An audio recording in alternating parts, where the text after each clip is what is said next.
कभी हमने ख्याल करा कि वो माँ वो बाप जिसने हमको बड़ी मेहनत के साथ बड़ी मेहनत करके पाला है, वो बाप जो खुद चप्पल नहीं पहनता था, टूटी हुई चप्पल होती थी बेटे के पैर में, हल्की सी चप्पल टूट गई या पुरानी हो गई तो बेटे ने अगर मुंह छू दिया बाप से कि बाप मुझे चप्पल चाहिए, तो बाप अपने पैर में ना पहन करके बेटे को पहनाता था। आज मैंने देखा है कि बाप अगर बाप बूढ़ा हो जाए और बेटा जवान हो जाए ना, और बेटे की बाप अपने पैसे से अच्छी परवरिश कर दे, तो प्यारो लोग अपने बाप को भूल जाते हैं पैसे के चक्कर में, लोग माँ को भूल जाते हैं पैसे के चक्कर में। नहीं सुनो प्यारो, इल्तिजा है कि बाप का दिल न दुखाना, माँ का दिल न दुखाना। यार माँ तो वो माँ है, बाप तो वो बाप है कि ये बाप अगर ये माँ रो रो के शराबी के लिए दुआ कर दे तो शराबी माफ हो जाए। शराबी को अल्लाह तबारक व तआला जन्नत में भेज देता है। अगर माँ मुसल्ला बिछा के दुआ कर दे तो बहुत बड़ा गुनाहगार भी अल्लाह तबारक व तआला बहुत बड़े गुनाहगार के भी गुनाह माफ कर देता है। कौन नहीं जानता हसन बसरी को? मैं भी जानता हूँ, आप भी जानते हैं। हसन बसरी अल्लाह के एक बहुत बड़े वली हैं, बहुत बड़े वली हैं। उनकी एक मुरीदा का वाक़या सुनो। आओ सुनो तो वो लोग सुने जो बाप अगर पैसा हो गया तो बाप को घर से बाहर निकाल देते हैं, पैसा हो गया तो माँ को घर से बाहर निकाल देते हैं, पैसा हो गया तो माँ अगर बीमार भी है तो उस माँ की दवाई बेटा नहीं ले पाता है। जिस माँ ने अपना जिगर काट काट के बेटे की दवाइयाँ कर करके परवान चढ़ाया है, बेटा उस माँ की खांसी को नहीं देखता है, उस बाप की खांसी को नहीं देखता है। सुनो ए हसन बसरी का वाक़या तो सुनो, ए दीवाना सुनो। आओ प्यारो, एक दीवाने का वाक़या सुनो। एक नौजवान है जो बचपन से जब बड़ा हुआ ना तो माँ ने घुट्टी में अपनी मोहब्बत को पिलाया, कोशिश किया कि मुसलमान बन जाए, मगर मुसलमान तो था मगर सिर्फ नाम का मुसलमान था। जैसे कि आजकल हम लोग हैं, आज हम लोग हैं ना मुसलमान। कैसे मुसलमान है मालूम है कि हमें गोश्त का मालूम है कि उस दिन आता है, उस दिन नहीं आता है, मगर हमें ये नहीं मालूम कि ज़ोहर की अज़ान का वक्त कब शुरू हुआ और कब खत्म हुआ नमाज का वक्त। हमें ये नहीं मालूम। हमें ये मालूम है कि संडे के दिन गोश्त नहीं कटता है। हमें ये नहीं मालूम कि असर की नमाज का वक्त कब शुरू हुआ। प्यारो जब मौत आएगी ना, मौत तो ये नहीं देखेगी कि तूने क्या पहन रखा है, क्या खाया है, ये नहीं देखेगी कि तूने कबाब खाया है या पाया खाया है, बल्कि मौत तो आकर प्यारो मौत को याद करो, माँ बाप खिदमत किया करो। हसन बसरी की मुरीदा है, अपने बेटे को दीन इस्लाम सिखाना चाहती है, मगर बेटे जैसे आजकल के बेटे होते हैं ना, माँ बाप कहे कि बेटा बाहर चले जाओ तो बेटे को अगर थोड़ा कुव्वत या पैसा आ जाए तो बाप की बात नहीं सुनता है, माँ की बात नहीं सुनता है। मगर देखो हसन बसरी की मुरीदा चाहती है कि मेरा बेटा नेक बन जाए, मगर बेटे ने माँ की बात ना मानी, बेटा निकल गया। निकलने के बाद देखा नहीं फजर की नमाज का वक्त कब शुरू हुआ, देखा नहीं असर की नमाज का वक्त कब शुरू हुआ, देखा नहीं कि ज़ोहर की नमाज कब वक्त शुरू हुआ, बल्कि शराब पीने लगा, जुआ खेलने लगा। शराब पीते पीते लीवर सड़ गया। जैसे मौत का वक्त आया ना, मौत का, तो माँ की आंखों में आ गया।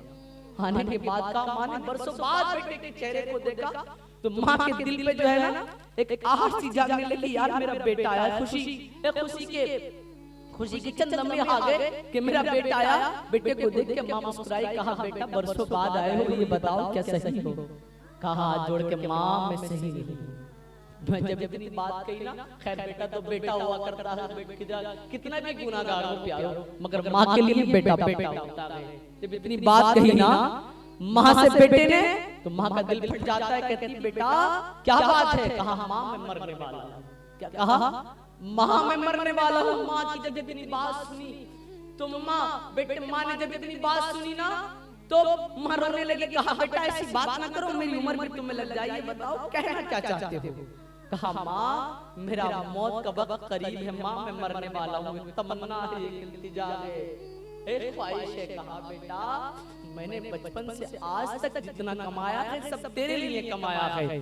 बेटा आज तक बचपन से जितना कमाने की कोशिश की है, सब तेरे लिए कमाया है बेटा, ये जान ये माल सब तेरे ऊपर कुर्बान, ये तो बता बेटा चाहता क्या है, बेटा पता तो चाहता क्या है। लोगों सुनो, बाप का दिल दुखाते हो, माँ का दिल दुखाते हो। देखो माँ के पास बेटा बरसों से आया है, मगर माँ ने ये नहीं पूछा कि बेटा तूने मुझे इतने दिन क्यों नहीं देखा। ये कहा बेटा ये बताओ तुम्हें परेशानी क्या है, मेरा माल तुम्हारे लिए है, मेरी जान तुम्हारे लिए है, मेरी दौलत तुम्हारे लिए है। कहा बेटे ने माँ मुझे दौलत नहीं चाहिए, तेरी दुआ की जरूरत है माँ। क्या कहा, माँ तेरी दुआ की जरूरत है। जब इतनी बात माँ से बेटे ने कही, माँ ने कहा बेटा दुआ तो मैं तुझे जिंदगी भर दे रही हूँ, बेटा बरसों के बाद आया है, बता वजह क्या है, तमन्ना क्या है, बेटा बता तो आखिरकार तेरे दिल में ख्वाहिश क्या है। कहा माँ तुम्हारे पीर साहब है ना हसन बसरी, मेरी एक तमन्ना है कि जब मेरा इंतकाल हो जाए तो आप उनसे जाके पूछ लें कि वो मेरा नमाज़ जनाजा पढ़ा देंगे, क्या वो मेरा नमाज़ जनाजा पढ़ा देंगे। माँ ने देखा नहीं धूप कितनी तेज हो रही है, माँ ने देखा नहीं सूरज कहाँ पर है, सूरज कहाँ पर है, बल्कि माँ अपने पैर में चप्पल ना पहन करके सर पे दुपट्टा रखती है, नंगे पैर हसन बसरी की बारगाह में निकल जाती है। तेज धूप हो रही है, जमीन तप रही है, माँ पैर जा रही है, इधर माँ जाती है हसन बसरी की चौखट पे पहुंच जाती है। पहुंचने के बाद हाथ बांध के खड़ी है दरवाजे पे, हसन बसरी मुरीदों से गुफ्तगू कर रहे हैं। देखा कि बूढ़ी खातून दरवाजे पे खड़ी है। हसन बसरी ने कहा देखो बूढ़ी खातून क्यों आई है, जरा बुलाओ अंदर। जब हसन बसरी ने बुलाया बूढ़ी खातून को तो बूढ़े खातून ने कहा ए हसन बसरी एक मेरी तमन्ना है, एक मेरी ख्वाहिश है, क्या आप पूरा कर देंगे। कहा क्या है बताओ तो। कि एक मेरा बेटा है, इसने बचपन से आज तक फजर की नमाज को न जाना है, इसने बचपन से आज तक असर की नमाज को न जाना है, इसने बचपन से आज तक जोहर की नमाज को न पढ़ा है, मगर वो आज आके कह रहा है कि मेरा इंतकाल होने वाला है, क्या आप हसन बसरी से मेरे नमाज जनाजा को पढ़वा देंगी। तो मेरी ख्वाहिश है कि आप उसका नमाज जनाजा पढ़ा देंगे। हसन बसरी को गुस्सा आ गया। गुस्सा आने के बाद कहे बूढ़ी खातून क्या कह रही हो, क्या मैं उसका नमाज जनाजा पढ़ाऊंगा जिसने कभी फजर की नमाज को न जाना हो, क्या मैं उसका नमाज जनाजा पढ़ाऊंगा इसने कभी असर की नमाज को न जाना हो, क्या मैं उसका नमाज जनाजा पढ़ाऊंगा इसने कभी इशा की नमाज को न पढ़ा हो। मना कर दिया। बूढ़ी खातून मायूस सा चेहरा लेके लौट आती है और दरवाजे पे पहुंचती है। बेटा समझ जाता है कि हसन बसरी ने मना कर दिया है। कहा माँ से पूछा कि माँ बताओ क्या कहा, कि मना कर दिया, मना कर दिया।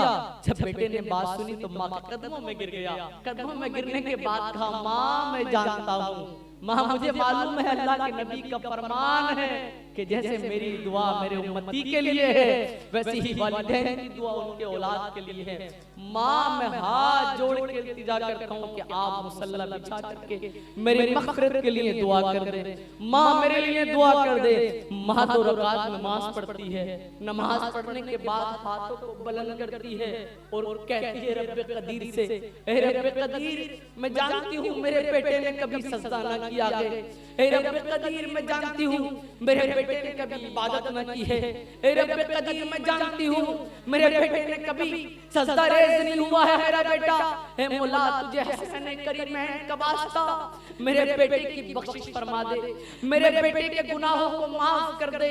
इधर माँ दुआ करती होती है, उधर बेटे का इंतकाल हो जाता है और कोई शख्स खड़े होकर दरवाजे से आवाज लगाता है ए बूढ़ी खातून दुआ तो खत्म कर दे, तेरे बेटे की बख्शिश हो गई है क्योंकि हसन बसरी आ गया है। जब हसन बसरी को देखा बूढ़ी खातून ने खुशी से मचल उठी और उठ के कहने लगी अपने बेटे को झंझोड़ के बेटे उठ देख कौन आया है। जब बेटे को झंझोड़ती है तो पता चलता है कि वो जिस्म जिसमें जान थी, वो जिस्म जिसमें जो अभी तक वो ज़बान जो अभी तक दुआ के लिए कह रही थी वो ज़बान नहीं खुल रही है। माँ चीख मार के रोने लगती है। हसन बसरी कहते हैं बूढ़ी खातून रो मत, तेरे बेटे की मग़फ़िरत हो गई है। तो पता चलता है माँ अगर दुआ कर दे तो शराबी की बख्शिश हो सकती है, माँ अगर दुआ कर दे तो गुनाहगार की मग़फ़िरत हो सकती है, माँ अगर दुआ कर दे मुसल्ला बिछा के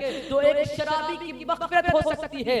तो पता चला अगर अगर आपने माँ बाप को राजी कर लिया तो अल्लाह के रसूल राजी हो जाएंगे, और जब अल्लाह के रसूल राजी हो जाएंगे तो अल्लाह राजी हो जाएगा। इसलिए कहा जाता है कि मोहम्मद से वफा तूने तो हम तेरे